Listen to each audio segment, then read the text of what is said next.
Hello, in front of me I've got Audi SQ5.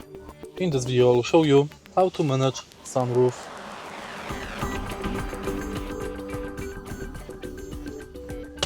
In the beginning, take a look at the top of the car.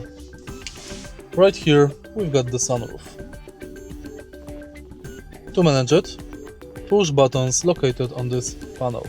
Push the top button back to open sunroof curtain.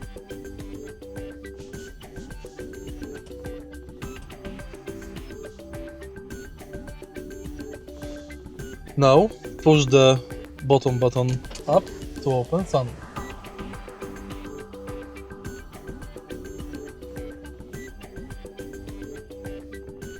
To close it, push it in the other direction. If you find this video helpful, please leave like, comment and subscribe.